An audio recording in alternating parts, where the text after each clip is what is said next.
Ako ang nag-design nito. Ako ang mga gumawa nito. Sa video na napanood natin, mayroon dalawang involved.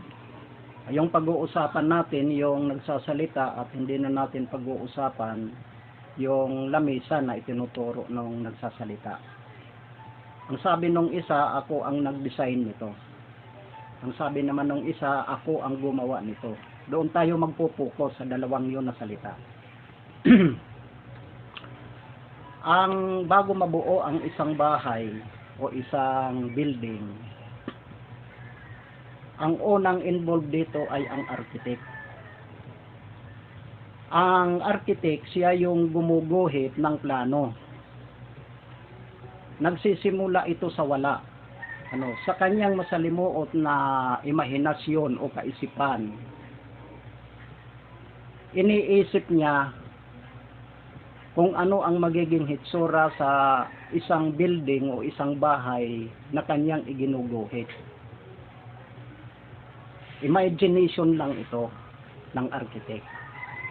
At pagkatapos, habang nag-iisip siya, iginuguhit niya, idinidetalye niya kung ano yung magiging hitsura ng bahay o building. Ididetalye din niya yung mga materyales na dapat gamitin. Sinasabi niya sa kanyang kaisipan na dito dapat may kwarto, dito dapat ang kusina, magkakaroon dito ng CR, magkakaroon dito ng tubig, magkakaroon dito ng ilaw.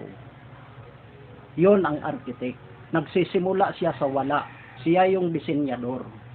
At pag nabuo na niya yung disenyo, naiguhit na niya ng detalyado, pati materyales, sinabi na niya kung anong materyales ang dapat gamitin, ibibigay na niya ito sa isang dalubhasang manggagawa o purman.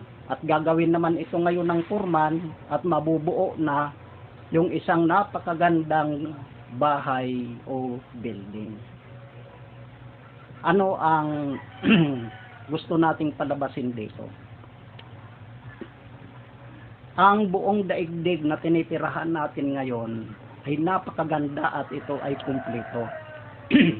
May tubig, may ilaw, nandito na yung mga pagkain, lahat. Walang kulang. Ang tanong, mayroon bang architect dito o nagdisenyo? At mayroon ba itong dalubhasang manggagawa o purman? Ang sagot ay mayroon. Ang dalubhasang manggagawa dito ay si Jesucristo. At ang architect dito o disenyador ay ang Diyos na Jehovah o Yahweh. Mapapatunayan natin yan sa sinasabi ng Biblia. Ito yung Bible, no? Dito natin mababasa kung sino yung disenyador at sino yung purman na dalubhasang manggagawa. Mababasa natin yon nung ginawa nila ang lupa, ang daigdig na ito. Sa Kawikaan, ang kabanata ay 8, ang talata ay 22 hanggang 30. Tiknot ninyo, mababasa natin kung paano ginawa ang daigdig na ito sa Kawikaan, kabanatang 8, ang talata ay 22 hanggang 30. Ang sabi doon, ibuod na lang natin, noon ang daigdig ay wala. Noon walang lupa, walang tubig, walang liwanag. Pagkatapos, itinakda niya ang mga batas. Ibig sabihin, idinisenyo niya.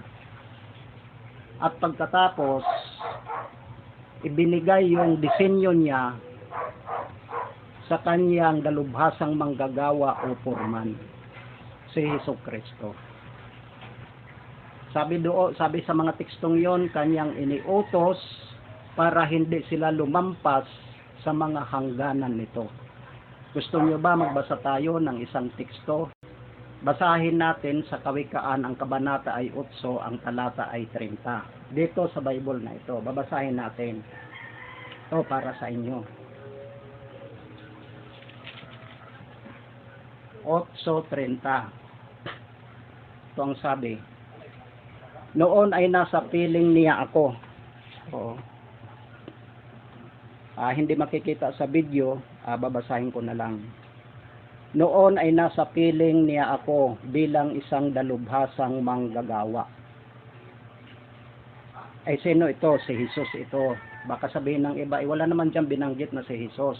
Ay tingnan natin sa Kawikaan 30 kung sino ba ang dalawang ito na lumalang ng langit at lupa.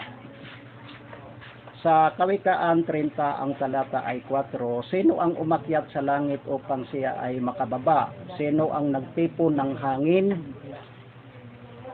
sa palad ng dalawang kamay? Sino ang nagbalot ng mga tubig sa isang balabal? Sino ang nagpaangat ng lahat ng mga dulo ng lupa? Ano ang kanyang pangalan at ano ang pangalan ng kanyang anak kung alam mo? Tiyak na makikilala na ninyo kung babasahin ninyo yung Bible na si Yahweh o si Jehovah ang architect o creator ng daigdig at si Jesucristo ang purman o dalubhasang manggagawa.